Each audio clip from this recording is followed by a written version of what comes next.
வணக்கம். இன்றைய முக்கிய செய்திகள். டெல்லியில் உலக புத்தக கண்காட்சியில் முதன்முறையாக தமிழ்நாடு பாடநூல் மற்றும் கல்வியியல் பணிகள் கழகத்தின் சார்பில் தமிழ்நாடு அரங்கு அமைக்கப்பட்டுள்ளது. மாநகராட்சியின் பல்வகை பயன்பாட்டிற்காக 34 கோடி ரூபாய் மதிப்பீட்டில் 64 புதிய வாகனங்களின் பயன்பாட்டினை மேயர் பிரியா அவர்கள் கொடியசைத்து தொடங்கி வைத்தார். அகமதாபாத்திற்கு சென்ற ஜெர்மனி பிரதமர் மெர்ஸ் அவர்களை பிரதமர் நரேந்திர மோடி அவர்கள் நேரில் சந்தித்து பேசினார். காணும் பொங்கல் அன்று பைக் ரேஸில் ஈடுபடும் நபர்கள் மீது நடவடிக்கை எடுக்கப்படும் என்று காவல்துறை எச்சரிக்கை விடுத்துள்ளது. சென்னையில் டபுள் டக்கர் பேருந்து சேவையை முதலமைச்சர் மு க ஸ்டாலின் அவர்கள் கொடியசைத்து தொடங்கி வைத்தார். டெல்லியில் எல் முருகன் அவர்களின் இல்லத்தில் நாளை நடைபெறும் பொங்கல் விழாவில் பங்கேற்பதற்காக நயினார் நாகேந்திரன் அவர்கள் டெல்லி செல்கிறார். கடந்த 9ஆம் தேதி முதல் 11ஆம் தேதி வரை இயக்கப்பட்ட 8270 பேருந்துகளில் 3,58,000 பேர் சொந்த ஊர்களுக்கு சென்றுள்ளனர் என்று தகவல் தெரிவிக்கப்பட்டுள்ளது. கச்சத்தீவு புனித அந்தோணியார் தேவாலய விழாவில் பங்கேற்பதற்காக ஜனவரி 15ஆம் தேதி முதல் 25ஆம் தேதி வரை விண்ணப்பிக்கலாம் என்று தெரிவிக்கப்பட்டுள்ளது.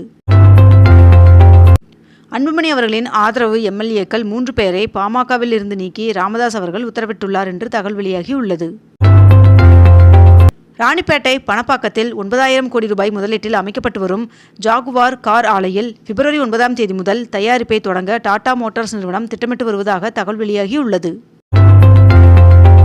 பொங்கல் பண்டிகையை முன்னிட்டு ஆம்னி பேருந்துகளில் கூடுதல் கட்டணம் வசூலித்தால் உடனடி நடவடிக்கை எடுக்கப்படும் என்று அமைச்சர் சிவசங்கர் அவர்கள் எச்சரிக்கை விடுத்துள்ளார்.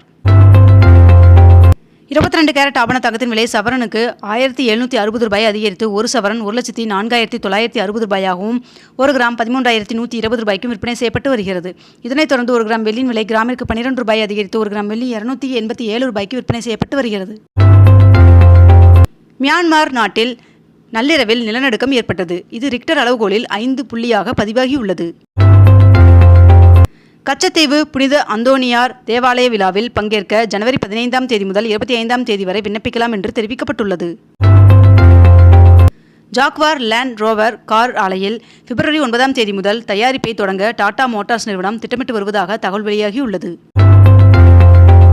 அதிமுக வேட்பாளர் நேர்காணலில் பங்கேற்க நடிகையும் கட்சி நிர்வாகியுமான கௌதமி அவர்கள் வருகை தந்துள்ளார்.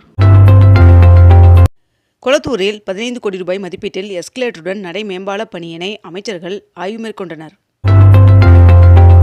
வடசென்னை பகுதியைச் சேர்ந்த மாற்றுத்திறனாளிகள் பஸ் பெற வருகின்ற 31ஆம் தேதி வரை சிறப்பு முகாம் நடைபெற உள்ளதாக தெரிவிக்கப்பட்டுள்ளது.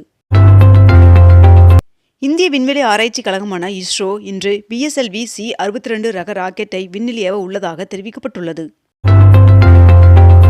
கரூர் சம்பவம் தொடர்பாக டெல்லி CBI அலுவலகத்தில் தவேகா தலைவர் விஜய் அவர்கள் ஆஜரானார். போரூர் வடபழனி இடையிலான வழித்தடத்தில் மெட்ரோ ரயில் சோதனை ஓட்டம் வெற்றிகரமாக நிறைவடைந்தது.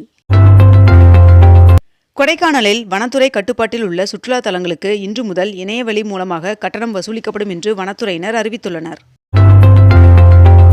தமிழகத்தில் இன்று கடலூர், அரியலூர், மயிலாடுதுறை, தஞ்சாவூர், திருவாரூர், நாகப்பட்டினம், புதுக்கோட்டை ஆகிய மாவட்டங்களில் ஒரு சில இடங்களிலும் மற்றும் காரைக்கால் பகுதிகளிலும் கனமழை பெய்ய வாய்ப்புள்ளதாக வானிலை மையம் தகவல் தெரிவித்துள்ளது.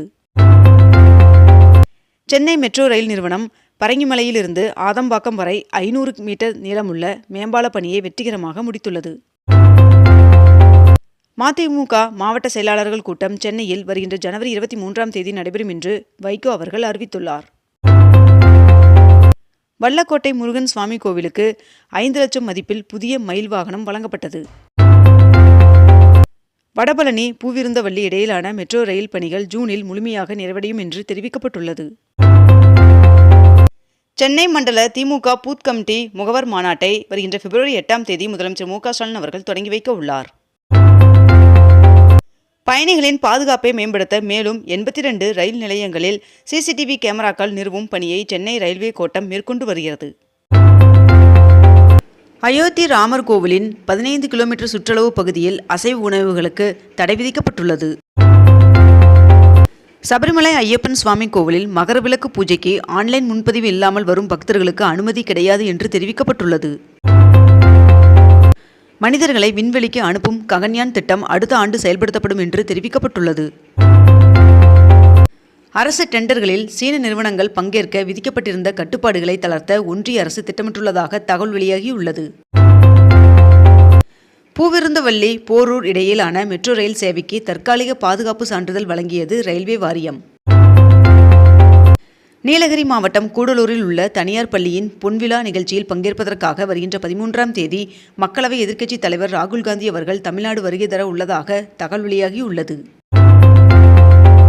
பயணிகளிடம் சோதனை நடத்த சென்னை விமான நிலையத்தில் புதிய கேமரா அறிமுகம் செய்யப்பட்டுள்ளதாக தகவல் தெரிவிக்கப்பட்டுள்ளது.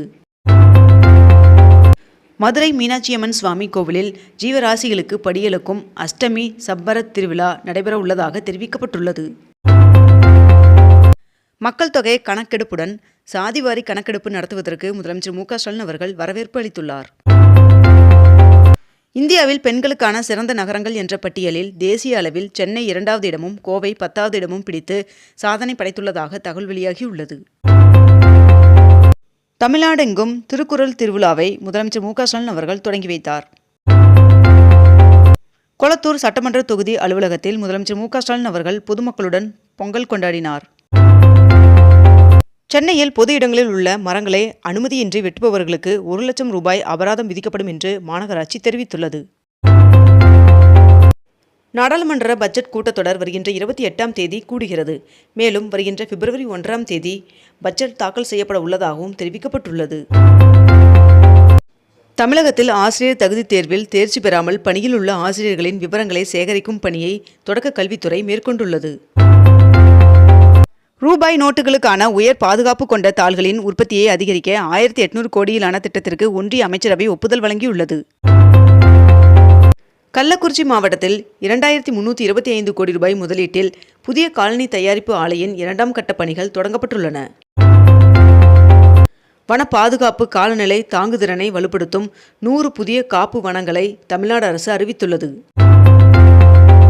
பாமக சார்பில் போட்டியிட இதுவரை 2045 பேர் விருப்ப மனுக்கள் தாக்கல் செய்துள்ளனர் என்று பாமக நிறுவனர் ராமதாஸ் அவர்கள் தெரிவித்துள்ளார். திருச்செந்தூர் முருகன் சுவாமி கோவில் வருகின்ற ஜனவரி 15ஆம் தேதி தைப்பொங்கல் அன்று அதிகாலை 1 மணிக்கு நடை திறக்கப்பட உள்ளதாக தகவல் தெரிவிக்கப்பட்டுள்ளது. பொங்கல் பண்டிகையை முன்னிட்டு பயணிகள் வசதிக்காக கூடுதலாக மேற்கண்ட இந்த 4 சிறப்பு ரயில்களை தெற்கு ரயில்வே அறிவித்துள்ளது. திருப்பதி ஏழுமலையான் சுவாமி கோவிலில் வருகின்ற 25ஆம் தேதி ரத சப்தமி நடக்க உள்ளது. இதனையொட்டி அன்றைய தினம் அர்ஜித சேவை சிறப்பு தரிசனங்கள் ரத்து செய்யப்பட்டுள்ளது. தமிழ்நாட்டில் வரைவு வாக்காளர் பட்டியல் வெளியிட்ட பின் இதுவரை 12,27,321 பேர் பெயர் சேர்க்க மற்றும் நீக்க விண்ணப்பித்துள்ளனர் என்று தெரிவிக்கப்பட்டுள்ளது. இத்துடன் இன்றைய தலைப்புச் செய்திகள் நிறைவடைகின்றன. மேலும் இதுபோன்ற அண்மை தகவல்களை உடனுக்குடன் தெரிந்து கொள்ள அக்னிபூ சேனலை சப்ஸ்கிரைப் செய்து கொண்டு தொடர்ந்து இணைந்திருங்கள். நன்றி, வணக்கம்.